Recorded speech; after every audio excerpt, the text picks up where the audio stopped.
표현되는 사람들이 건강한 사람입니다. 여러분, 무엇을 간절히 기다려 본 적이 있으십니까? 기다림이라고 하면 여러분 어떤 생각이 드세요? 기다림. 설레고 뭔가 소망이 있을 것 같고 뭔가 이루어질 것 같고 이런 생각이 드십니까? 아니면 막막하고 두렵고 떨리고 이런 생각이 드십니까? 우리가 무엇을 기다리느냐에 따라서 이 감정과 생각이 다릅니다. 아주 사랑하는 사람을 기다리는, 애인을 기다리는 사람은 가슴에 굉장히 설레임이 있을 겁니다. 그렇죠? 설레임. 얼마 전에 수능이 끝났습니다만 합격을 기다리는 입시생들은 굉장히 초조할 것이고 재판을 기다리는 사람들은 두려워할 것입니다. 그렇죠? 사람들마다 뭘 기다리느냐에 따라 마음이 다를 겁니다. 그런데 그 기다림은요, 반드시 만남과 연결이 된다고 하는 사실입니다. 기다리면 그 기다림의 대상을 우리는 만나게 됩니다. 우리 그리스도인들은 다 기다리는 사람들입니다. 하나님의 언약에, 하나님의 약속의 말씀을 붙들고 그 말씀이 이루어지기를 기다리고 있는 사람들입니다. 믿음의 조상인 아브라함은 독자 이삭을 25년 동안 기다려서 만나게 되어집니다. 하나님의 백성인 이스라엘 백성들은 하나님께서 가나안 땅을 주시겠다라고 하는 그 약속을 430년이 돼서야 그 약속이 이루어지고 그 약속의 성취자들이 되어집니다. 오늘 본문을 보면 메시아가 오실 것이다 라는 이사야의 약속이 있은 후에 400년이 지났습니다. 약속이 500년이죠. 500년. 그리고 말라기 선지자, 마지막 선지자인 말라기 선지자가 예언을 한 그 예언이 끝난, 그리고 아무런 소리가 들리지 않는 침묵기, 암묵기가 400년 동안 있었습니다. 이스라엘은 더 이상 하나님의 음성도 들려오지 않고 선지자들이 말씀하시지도 않았습니다. 그 기간이 400년입니다. 그래서 많은 사람들은 이 메시아가 오실 것이다 라고 하는 하나님의 약속의 말씀을 잊어버렸습니다.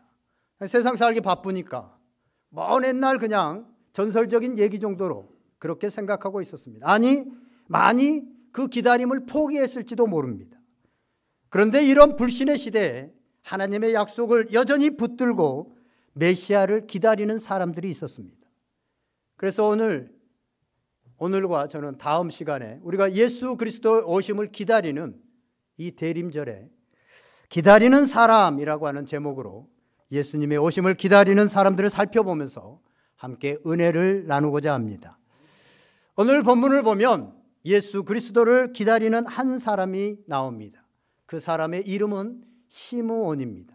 25절 말씀 우리 다 같이 한번 읽어보겠습니다. 시작.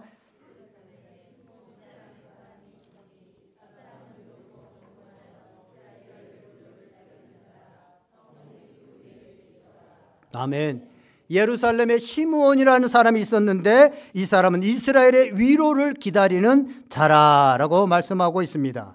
이스라엘을 구원해서 위로할 메시아가 오시겠다고 했는데 그 이스라엘의 구원, 이스라엘의 위로자를 기다렸던 사람이었다라고 소개하고 있습니다.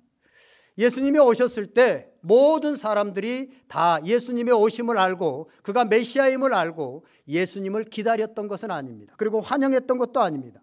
당시에 대부분의 사람들은 예수님이 메시아인 줄을 몰랐습니다. 그리고 대부분이 그 예수님을 환영하지도 않았습니다. 심지어는 종교 지도자들이나 구약 성경을 많이 연구했던 율법 학자들도 예수님이 구세주이고 메시아임을 알지 못했습니다. 바리새인들, 사두개인들, 제사장의 직무를 감당했던 사두개인들, 이런 사람들마저도 예수님이 메시아인 줄을 모르고 예수님을 환영하지 않았습니다. 이러한 시대에 예수님이 메시아임을 알고 그분을 반갑게 맞이했던 아주 소수의 사람들, 어찌 보면 이 시대에도 그럴지 모릅니다. 그 소수의 사람들이 있었는데 그 중에 한 명이 오늘 본문에 나오는 시므온이라고 하는 사람입니다. 시므온은 이스라엘의 위로를 기다린, 이스라엘의 구원을 줄 메시아를 기다리는 사람이었다라고 말씀하고 있습니다. 오랜 기다림은 지칩니다. 오랜 기다림을 기다릴 수 있는 사람들, 그것이 쉬운 사람은 아무도 없습니다. 견디는 것은 누구에게나 고통스럽습니다. 그런데 시므온은 그 기다림의 시간을 의롭고 경건하게 살면서 평생 주님의 오심을 기다렸다라고 오늘 본문은 얘기하고 있습니다. 여기서 의롭게 살았다라고 하는 게 뭡니까? 하나님의 법대로 살았다는 것이죠. 오늘 이 땅에 대한민국에서 우리가 살려고 하면 대한민국의 법을 따라야 됩니다. 법을 계속 어기게 되어지고 큰 법을 어기게 되어지면 대한민국에서 살지 못하거나 구금되어서 감옥에서 살아야 됩니다.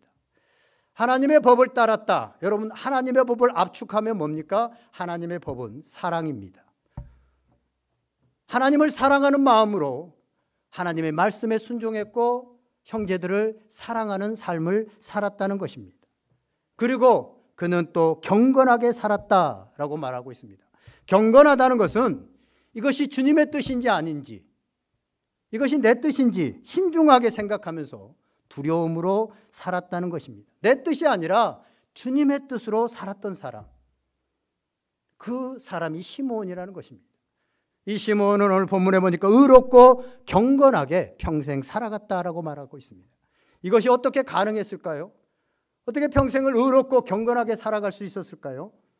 그는 하나님의 약속의 말씀, 그 약속의 말씀을 확신했고 그 약속의 말씀이 이루어질 것을 확신한 그 확신을 붙들고 평생을 살았기 때문에 의롭고 경건하게 살 수 있었다고 하는 사실입니다. 특별히 메시아가 오신다, 이 모든 문제들이 해결되어지고 하나님의 위로가 임할 것이다 라고 하는 것을 붙들고 살았기 때문에 그는 평생에 흔들리지 않고 의롭고 경건한 자로 살아갈 수 있었다고 하는 사실입니다. 만나교회 김병삼 목사님이 어떤 설교원가 어디에서 동화 같은 한 예화를 들더라고요. 이런 얘기였습니다. 독일의 전설처럼 내려오는 이야기가 있습니다. 바라리아라고 하는 성에 루드비라고 하는 공작이 살고 있었습니다. 사람들을 함부로 대하고 괴롭히는 포악한 성격을 가진 이 공작을 성 안의 모든 사람들이 두려워했습니다. 어느 날 공작이 사냥을 나갔다가 숲속에 작은 예배당에 들어가게 되어졌습니다. 오랜만에 교회 예배당에 들어가서 기도를 하는데 갑자기 예배당 벽에 글씨가 나타났다가 순간적으로 보였다가 사라졌습니다. 영어로 인트리 3이라고 하는 숫자, 그런데 너무 순간적으로 보여서 거기만 인트리까지만 알고 그 뒤에는 보지를 못했습니다. 3일 나름대로 공작이 해석하기를 3일 안에 하나님 앞에 서게 되리라 라고 하는 생각을 했고 3년인지 석 달인지 모르지만 아무튼 무서운 심판이 있으리라는 그런 내용이었습니다.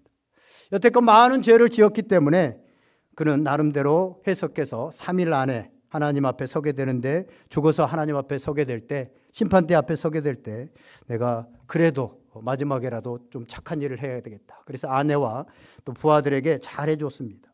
3일째 되던 날 하나님이 심판을 하실까 봐 높은 탑에 올라갔습니다. 그런데 아무 일도 일어나지 않았습니다. 공작은 다시 생각했습니다. 3일이 아니고 석 달이었나 보다 라고 생각을 했습니다. 석 달 동안 가족과 백성들에게 최선을 다했습니다. 하지만 석 달이 돼도 죽지 않았습니다. 공작은 이제 확신했습니다. 3년이었구나. 뒤에가 year였구나. 3년이었구나 라는 생각을 하고 3년 동안 최대한 착하게 살았습니다. 그러던 어느 날 갑자기 나팔 소리와 함께 독일 왕실에서 사절단이 왔습니다. 바로 루드비 공작을 독일의 황제로 모시기 위해서 사절단이 온 겁니다. 3개월, 3년을 하나님 심판대 앞에 설 것이다 라고 생각하고 착하게 진실하게 그렇게 살았던 공작의 소문이 전 독일에 퍼지게 되었습니다. 공작이 독일 황제가 될 수 있었던 것은 그가 심판대 앞에 서리라 라고 하는 생각을 품고 선행을 했기 때문에 그렇습니다.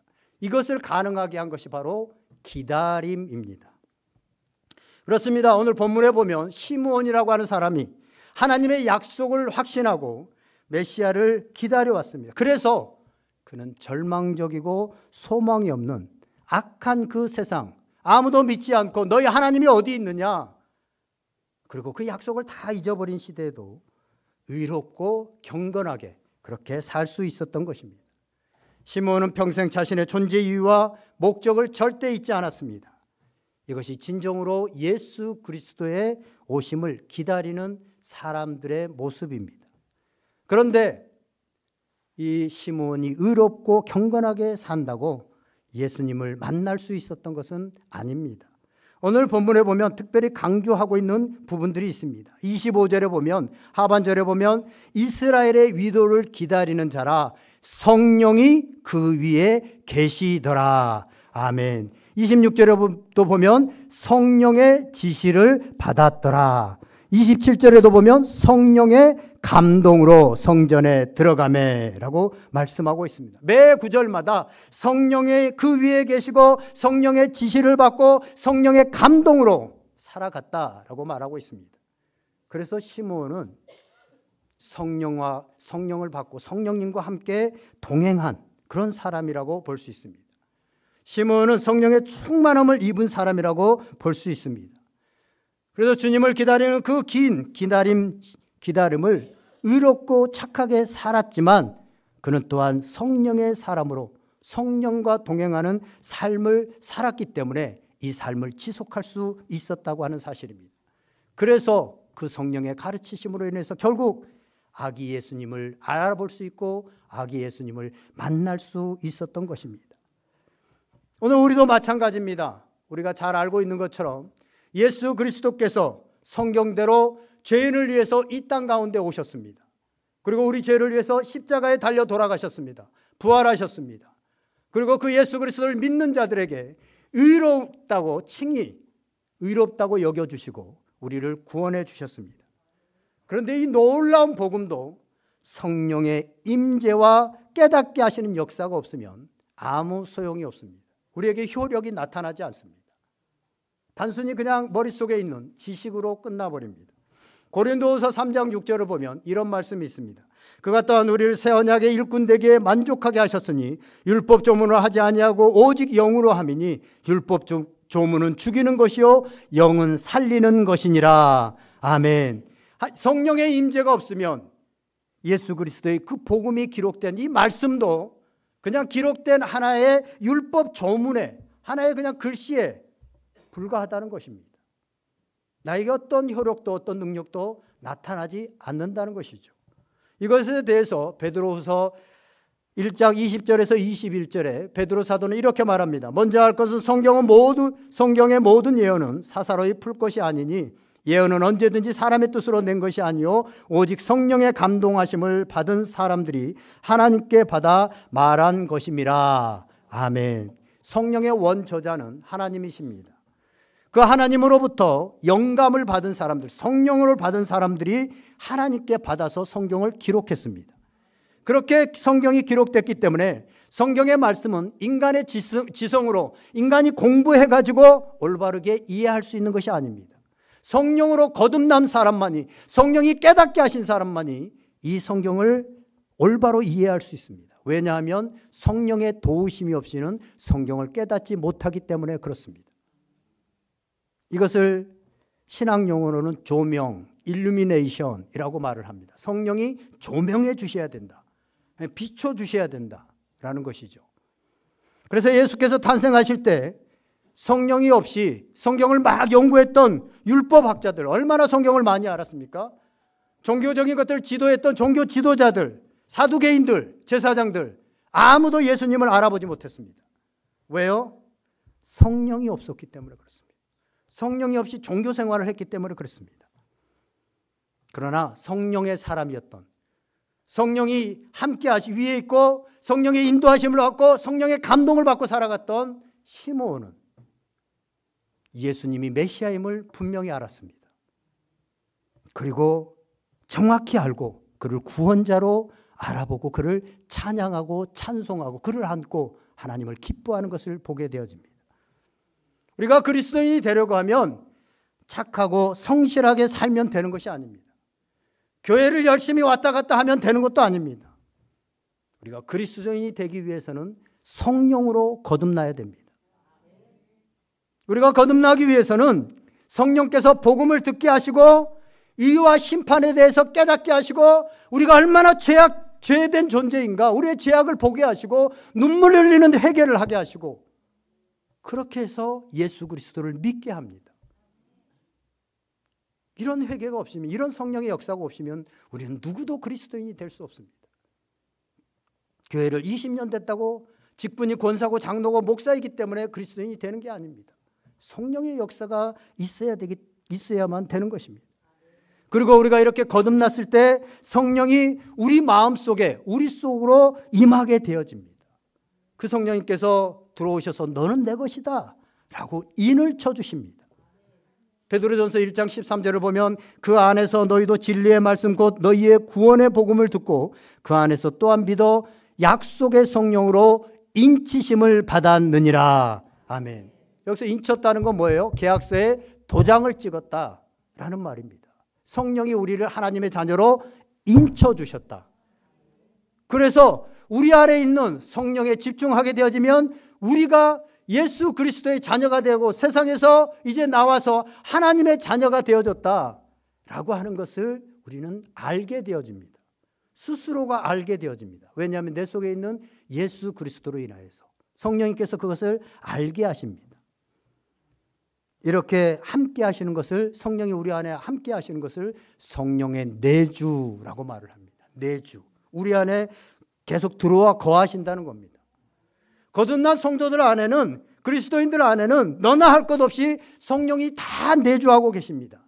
만일 성령이 우리 안에 없으면, 내주하지 않는다면 그는 그리스도인이 아닙니다. 그것을 로마서 8장 9절에서는 이렇게 말합니다. 만일 너희 속에 하나님의 영이 거하시면 너희가 육신에 있지 아니하고 영에 있나니 누구든지 그리스도의 영이 없으면 그리스도의 사람이 아니라. 누구든지 그리스도의 영, 성령이 없으면 그리스도인이 아니다. 착한 사람도, 교회를 10년 20년 다닌 사람도 그리스도의 영이 그 안에 없으면 그리스도인이 아니다. 그래서 딴짓을 할 수밖에 없다라는 것이죠. 우리 그리스도인의 마음에 내주하시는 성령은 우리로 하나님의 말씀을 깨닫게 하고 실천할 수 있도록 하십니다. 그러나 거듭났다고 해서 무조건 성령의 은혜가 다 부어지는 것은 아닙니다. 오늘 시므온처럼 거룩하게 살면서 하나님의 말씀이 깨달게 되어지면 무조건 순종하겠다는, 주님께서 성전에 가라고 하면 가고, 멈춰서라고 하면 멈춰서고, 그렇게 순종하겠다고 하는 마음이 필요합니다. 우리 속에 있는 성령님께서 계속 말씀을 우리에게 생각나게 하시고 조명해 주실 때, 비춰 주실 때 우리가 순종하지 않으면 어느 순간부터 성령님은 말씀하시지 않습니다. 왜냐하면 성령님은 인격체이시기 때문에 그렇습니다.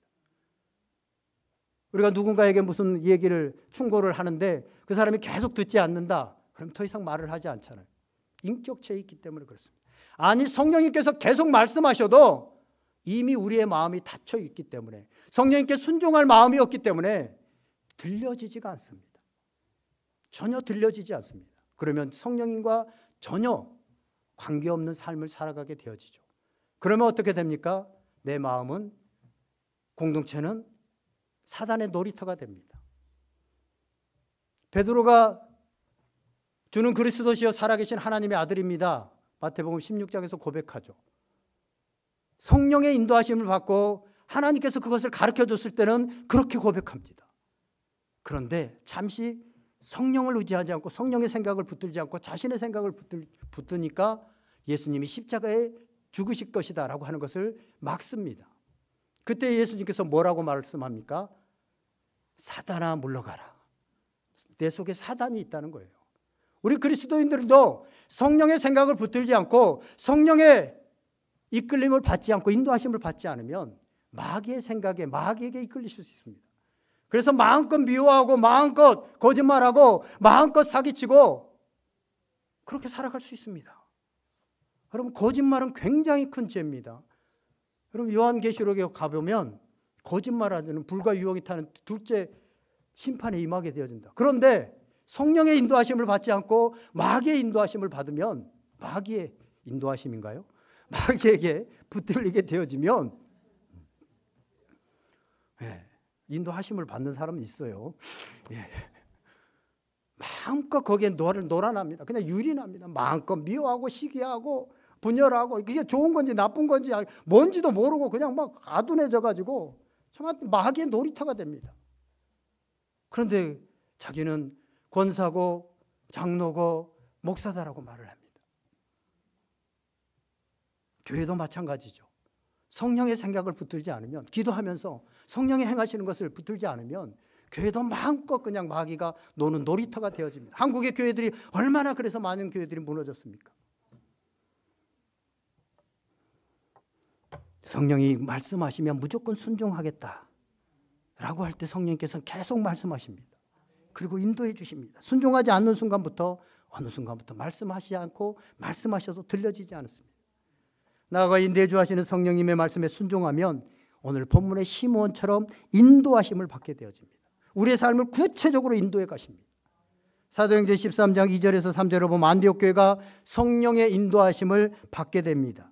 이렇게 말씀합니다. 주를 섬겨 금식할 때 성령이 이르시되 내가 불러 시키는 일을 위하여 바나바와 사울을 따로 세우라 하시니 이에 금식하며 기도하고 두 사람에게 안수하여 보내니라. 아멘. 그때부터 성령님은 바나바와 바울을 한 걸음씩 인도하면서 결국은 그들을 통해서 세계 선교의 놀라운 역사를, 수많은 교회들을 세우고 그것을 통해서 세계 복음이 전해지는 교두보 역할을 하게 만드셨습니다. 우리 내면에 있는 우리가 예수 그리스도를 믿을 때 믿게 하시는 분도 성령 하나님의 인도하심이지만 의와 심판과 죄에 대해서 깨닫게 하시는 것이 성령님이고, 그것 때문에 우리가 예수님 앞에 나아갈 수 있지만 우리가 예수 그리스도를 영접하면 우리 안에 들어오셔서 우리 가운데 계속해서 예수님과 교제하게 하시고 성경을 깨달을 수 있도록 조명해 주시고 한 걸음씩 구체적으로 인도해 나가십니다. 성령님이 우리 안에 있고 그 말씀을 들으면요, 주님과 교제하게 되어집니다.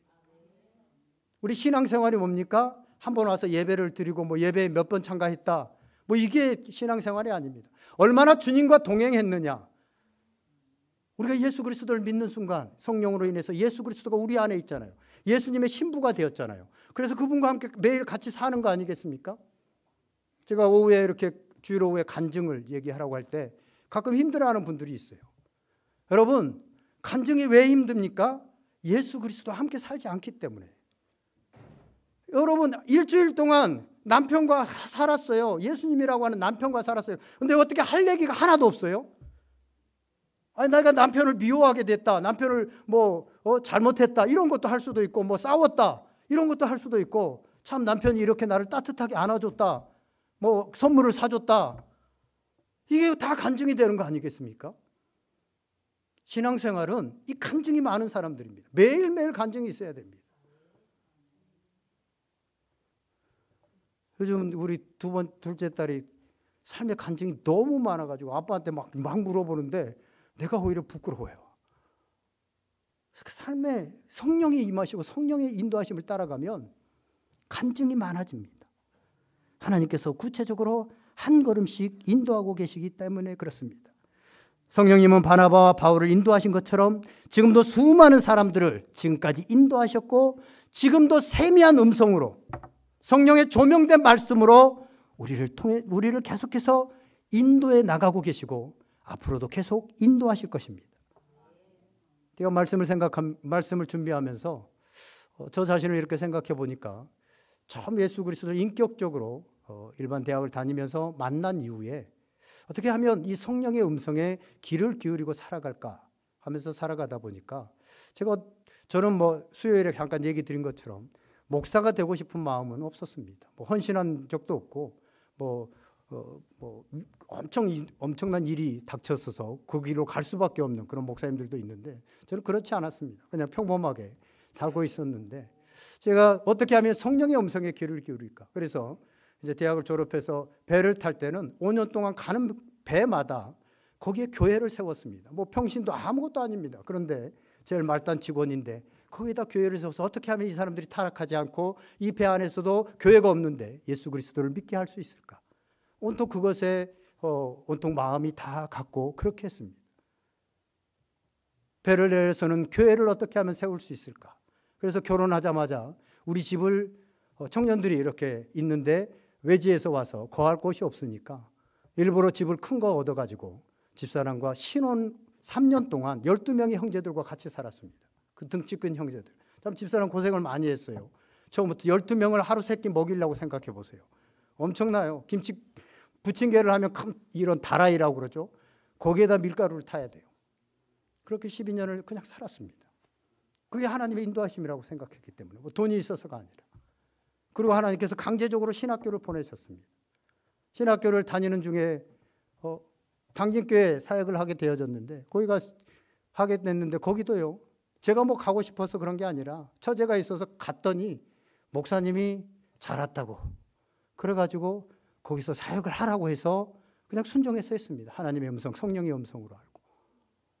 그리고 1년 좀 넘어서 1년 반쯤 사역하다가 이제 우리 청소년들 공부를 가르치고 있는 공부방을 했는데 제가 졸업할 때쯤 돼서 신학교를 졸업할 때쯤 돼서 성령의 음성 가운데 아이들을 그냥 주중에는 공부 가르치고 주일에는 성경을 가르치고 말씀을 가르치면 되지 않겠느냐라는 음성이 들려서 남들은 뭐 개척하려면 막 어디에 도움을 받아야 되고 막 40일 금식 기도를 하고 뭐 결연한 자세를 가지고 교회를 세우는데 우리는 저는요 그냥 하나님의 인도하심 따라 그냥 세웠습니다.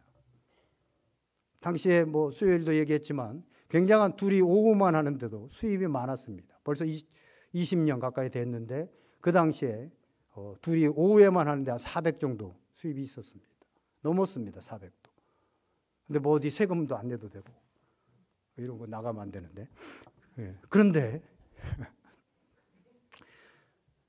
1년 정도 되니까 뭐 제 나이 때 그때 35인데 그냥 제가 뭐 이렇게 젊은이들이 젊은 30대 부부들이 굉장히 많이 1년 안에 8명의 아이를 안고 제가 기도를 했으니까 그러니까 꽤 많이 와가지고 집사람한테 그거 그만두라고 교회 사역을 하라고 한다고 하나님께서. 그래서 신방도 해야 되고 하는데 젊은 남자가 혼자 젊은 여자가 있는데 갈 수 없잖아요.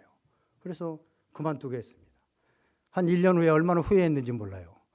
다 젊은 사람들이고 또 새신자들이 그러니까 별로 헌금들을 별로 안 해요. 그 삶이 엄청 힘들어요. 우리 애들이 아직 어리고 뭐 이러니까 돈이 없어요. 그래가지고 1년 후쯤에 제가 또 아내에게 얘기했죠. 교회 좀 전도도 안 되고 그러는데 저 싱크비 같은 그런 방문 교사를 해봐. 가서 그 전도도 하고 좋잖아 얘기하면. 그래서 또 한참 또 방문 교사를 해서 또 돈을 이렇게 벌기도 하고 그랬습니다. 그냥 하나님의 인도하심을 따른 거죠. 저는 한 번도 뭐 이력서를 이렇게 낸 적이 없어요. 여기 올 때도 마찬가지입니다. 당진교회 있을 때도 마찬가지고 뭐 개척을 할 때도 그렇고 여기 올 때도 그렇고 저는 이력서를 낸 적이 없습니다. 하나님이 그냥 인도하신 거예요. 그런데 가는 곳마다 이 부족한 자를 통해서 제가 뭘 할 수 있겠습니까? 제대로 훈련도 안 되고 제대로 준비도 안 된 저를 통해서 당진교회에서도 어린이부와 청년부가 부흥하는 역사도 봤고 그 전에 청년회 때 간사로 헌신해서 목사님 간사로 헌신하라고 간사하라고 하니까 그냥 했습니다. 근데 그때 놀라운 성령의 역사도 보게 되어지고 놀라운 역사들도 보게 되어졌습니다. 그리고 개척교회, 지금도 교회가 세워져 있습니다. 부족한 자를, 내가 뭔데 교회를 세울 수 있겠습니까? 그냥 누가 아무 도움도 없이 어린 자녀들과 성령의 음성에 그냥 귀를 기울인 겁니다. 성령님은 바나바와 사울을 인도하신 것처럼 많은 그리스도인들을 지금도 인도하고 계십니다. 세미한 음성으로 때로는 조명된 말씀을 통하여서 때로는 환경을 통하여서 우리를 인도하고 계십니다. 그런데 듣지 않으려고 하죠. 내 생각으로 가득 차서 내게 너무 커서 포기하지 않으려고 하죠. 그러다 보니까 성령님이 더 이상 말씀하시지 않습니다. 그리고 말씀에도 내 것으로 가득 차 있기 때문에 들려지지 않는 겁니다. 성령님이 우리를 인도하실 때 순종하고 따르는 성도들은요, 이 자연적인 일상 환경에서 초자연적인 것들을 누리게 되어집니다. 어떤 거요? 병이 치유된다든가 귀신이 쫓겨나게 된다든가 하나님의 능력이 나타나게 된다든가 안 될 일이 되어진다는 것이 교회가 세워지는 것이라는 것. 저는 이 모든 것들을 사실은 경험했습니다. 제가 잘나서가 아니라 성령의 소리에 순종했을 때 이것들을 다 경험하게 하시더라고요. 병이 치유되고 떠나가는 역사, 중병들이 떠나가는 역사도 경험했습니다. 제 눈앞에서 내가 뭐라고 악한 귀신아 떠나가라고 했을 때 그 자매에게 들어있던 그 남자 귀신이 떠나가는, 굵은 남자 목소리를 내는, 이런 것도 젊은 시절에 경험했습니다. 하나님의 능력이 나타나니까 아무것도 아닌 자가 하나님의 그 위대한 교회가 세워지고 지금도 그 교회가 든든하게 세워지고 있는 것도 경험했습니다. 뭔데? 그럼 저는 태생부터가 너무 연약하고 없는 집안에서 태어났습니다. 배울 수 없는 그런 환경에서, 심지어 저보다 2살 위에 누나가 초등학교밖에 안 나왔습니다. 여러분들이 상상하기 힘든 그런 가정입니다. 그런데 하나님께서 하나님의 역사로 이 일들을 이루어 가시고 하나님의 역사들을 이루어 가더라는 겁니다. 왜? 하나님의 성령에 순종하려고 할 때 하나님께서 이러한 일들이 일어나는 거예요. 그래서 성경은 진정한 하늘의 복은 뭐냐? 성령을 받는 것이다. 내가 구할 때 하나님께서 좋은 것으로 주시지 않겠느냐. 아까 아버지라도 자식에게 좋은 것으로 줄 줄 알거든. 구하는 너희에게 성령을 주시지 않겠느냐. 성령을 주신다고 약속해요. 성령이 없이는 예수 믿는 것 불가능합니다. 내가 착하고 거룩하고 의롭게 사는 거 안 됩니다. 그래서 예수가 믿어지는 게 아니에요. 그래서 얼마나 그렇게 자기 의지로 예수 믿으려고 하다가 떨어져 나간 사람들, 그렇게 믿으려고 하다가 딱 장로 임직을 앞두고 자기 떨어졌다고 해서 성질 내고 가버리는 사람들. 왜 그래요? 자기 의로, 자기 열심으로, 자기가 열심히 돈 내고 교회 봉사하고, 그래서 예수님을 믿으니까. 성령이 없으니까 화나면 그렇게 마음껏 떠나버리죠. 하늘의 복, 신령한 복은 성령의 복입니다. 거룩해지고 하나님이 기뻐하시는 일을 하는 거 성령이 없이는 불가능합니다. 여러분, 성령이 없이 막 하는 사람들요, 나중에 보면 결국은 자기 의가 다 드러나게 돼 있어요. 그래서 성경은 계속해서 거듭거듭 성령의 충만함을 받으라라고 말합니다. 요한복음 20장 22절을 보면 십자가에 달려 죽으셨다가 예수님께서 부활하셔가지고 제자들에게 두려워하고 자기들도 죽을까 봐 두려워하고 있는 그들에게 찾아오셔서 평강이 있을지어다 하시면서 하신 말씀이 뭡니까? 숨을 내쉬며 가라사대 성령을 받아라. 오늘 이 시간에 성령을 받으시기 바랍니다. 여러분, 성령이 없이는 예수 못 믿습니다. 숨을 내쉬며 가라사대, 엠퓨사오, 이 단어가 구약에서 딱 2번 나옵니다. 창세기 2장 7절, 하나님께서 인간을 만드실 때 흙으로, 땅의 흙으로 사람을 지으시고 그 코에 생기를 불어넣으시니 사람이 생명이 되니라. 흙인 사람이 하나님께서 생기를 불어넣을 때, 엠퓨사오, 하나님의 호흡을 불어넣을 때 드디어 살아있는 생명이, 하나님의 영이 지배하는 그 지배를 받는 생명이 되었습니다. 또 하나, 에스겔서 37장에 보면 9절에서 10절에 또 내게 이르시되 인자야 너는 생기를 대언하라 라고 말씀합니다. 다 읽지 않겠습니다. 에스겔 선지자가 환상 중에 하나님의 인도하심을 받아서 골짜기로, 어느 에스겔 골짜기로 가게 되어졌는데 그곳에 사람들이 다 죽어서 오래되어져서 이제 뼈만, 해골만 다 남아있는 곳이었습니다. 해골들만 가득했습니다. 그런데 하나님께서 대언해서 너 생기를 여기에 불어넣고 생기야 임해라 라고 했을 때, 그가 하나님의 말씀을 순종해서 대언했을 때 하나님의 생기, 하나님의 숨결이 그 마른 뼈에 들어가서 마른 뼈들이 살아나는, 그래서 군대가 되어지는 역사가 일어나게 되어집니다. 이처럼 성령은 하나님의 숨결, 예수 그리스도의 숨결이 바로 성령입니다. 그런데요, 전도서 1장 2절에 보면, 언제가 제가 금요 기도회 때 얘기했지만, 시므온처럼 이제 인생의 거의 마지막을, 이제 죽음을 앞두고 있는, 인생을 살 만큼 살았던 솔로몬이 고백하는 내용이 나옵니다. 전도서 1장 2절에 보면 전도자가 이르되 헛되고 헛되며 헛되고 했더니 모든 것이 헛되도다. 여러분 아시는 것처럼 솔로몬은 이 세상에서 우리가 갖고 싶어 했던 돈, 부, 명예, 쾌락, 모든 것들을 다 누려본 사람입니다.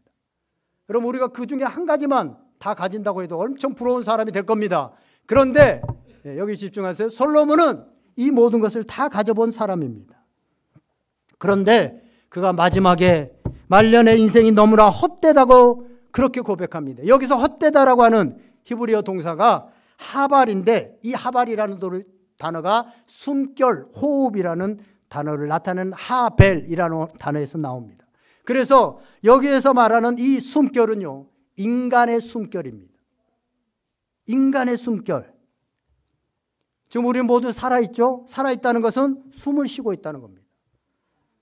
우리 숨이 끊기면, 우리 호흡이 끝나면 생명도 끝납니다. 그렇기 때문에 생명은 호흡이다라고 성경은 말하고 있고, 우리 코끝에서 이 호흡이 끊기면 이 땅의 육신의 생명은 끝나는 것이다라고 말합니다. 지금 우리가 내뱉고 있는 이 숨결, 우리 이 숨결이 모여져서 인생이 됩니다. 그렇죠? 이 숨결이 1분만 끊어져도, 2분만 끊어져도 우리는 끝납니다. 이 땅의 육체가. 밥은 한 달 동안 안 먹어도 삽니다. 그런데 숨결은 3분만 끊어져도 죽습니다. 이 숨결, 수많은 숨결이 모아져서 인생이 되어집니다. 그런데 우리가 내쉬는 이 많은 숨, 인생 어디에 남아 있습니까? 호흡이 나가는 순간 다 공중으로 분해되고 다 사라져버리고 흔적도 없이 사라져버렸습니다. 여러분, 수많은 숨결로 지금까지 살아왔는데 그 흔적들이 어디 있습니까? 사라져버려. 숨은 내쉬는 순간 형체도 없이 사라져버린 헛바람 같습니다. 이런 헛바람을 의지하는 인생이 어찌 헛되고 헛되며 헛되지 않을 수 있겠습니까? 그래서 솔로몬은 헛되다라고 말합니다. 이런 인간의 숨결로 우리가 누구를 제대로 사랑할 수 있으며 무슨 가치 있는 일을 할 수 있으며 우리가 영혼을 사모하면서 그리스도의 오심을 진정으로 기뻐하며 살아갈 수 있겠습니까? 그래서 성령이 아닌 이런 인간의 숨결로 살아왔던 솔로몬은 인생의 말년에 헛되고 모든 것이 헛되다라고 고백할 수밖에 없었던 것입니다. 그러나 오늘 본문에 나오는 시므온은 다릅니다. 이런 헛바람을 일으키는 인간의 숨결로 산 것이 아니라 평생 하나님의 숨결인 성령으로 살았습니다. 그래서 아기 예수를 볼 수 있었고 그 예수 그리스도를 품고 진정으로 안에서부터 우러나오는 찬송을 할 수 있었고 이제 죽어도 여한이 없습니다 라고 그렇게 고백할 수 있었던 것입니다.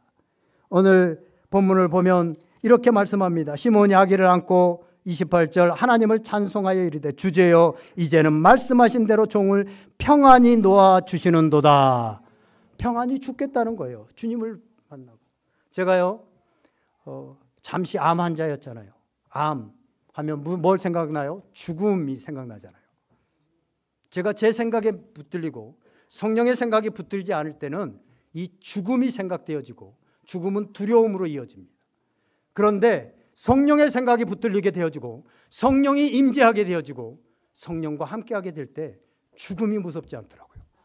죽음이 평안해지더라고요. 죽음을 이기더라고요. 성경에 보면 사망 권세를 예수 그리스도로 이긴다고 하는데 그게 느껴지는 거예요. 오직 성령의 지배를 받을 때 우리는 죽음마저도 이길 수 있는 것입니다. 이제 말씀을 정리하려고 합니다. 성령으로 세워지고 성령과 동행하며 뜨겁게 사랑했던 초대교회 교인들은 마라나타, 인사가 마라나타, 주 예수여 어서 오시옵소서, 그렇게 인사하면서 주님의 오심을 간절히 기다렸던 사람들입니다. 사랑하는 여러분, 여러분은 주님의 오심을 기다리십니까? 15명만 기다리세요. 진짜로 기다리십니까? 그러면 여러분들은 어떤 마음과 자세로 주님의 오심을 기다리고 계십니까?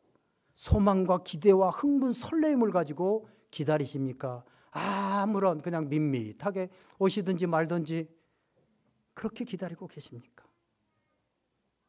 우리 스스로 막 소망을 가져야지, 주님이 구원자로 오셨는데, 그래서 되는 게 아니에요.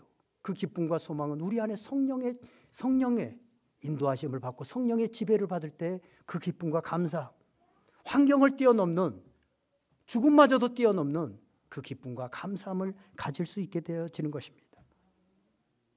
우리가 주님의 오심을 어떤 자세로 기다려야 되나라고 하는 구절이 베드로전서 4장 2절에 있어서 제가 읽어드리겠습니다. 그 후로는 다시 사람의 종욕을 따르지 않고 하나님의 뜻을 따라 육체의 남은 때를 살게 하려 함이라. 아멘. 주님을 기다리는 자만이 이 세상을 본받지 않고 육체의 때, 육체의 남은 때를 경건한 자로, 예배자로 하나님께서 나를 어떻게 판단하실까 코람되어 하나님 앞에서 늘 살아갈 수 있다라고 하는 사실입니다. 그런데 이것 또한 우리 힘으로 되어지는 것이 아니라 성령님과 동행할 때 우리가 그러한 소망을 잃지 않게 되어지고 주님 오심에 대한 그 소원을 갖게 되어지고 환경을 뛰어넘는, 환경이 아무리 어둡고 세상 사람들이 그런 하나님이 어디 있느냐, 교회는 끝났다, 예수 그리스도 그런 거 없다 라고 말을 하지만 오늘 시므온처럼 분명한 소명을 붙잡고 이 시대의 정신을 이기면서 마치 살아있는 물고기가 거센 물결이 다가오지만 그 물결을 차고 올라가는 것처럼 그렇게 살아가는 살아있는 성도들이 되어지는 것입니다. 저와 여러분이 예수 그리스도를 기다리면서, 우리 온누리 교회가 예수 그리스도를 기다리면서 성령의 지배하심을 받아서 이런 놀라운 능력자들로, 이런 소망을 가진 자들로 살아가고 그 능력이 나타나는, 여러분의 삶에 나타나서 수없는 간증들이 있는 그런 교회가 되어질 수 있기를 주님의 이름으로 간절히 축원드립니다. 기도하겠습니다. 오늘 말씀 생각하면서 간절히 한번 기도합시다. 성령님께서 여러분에게 귀에 들려주신 말씀 붙들고 간절히 기도하겠습니다.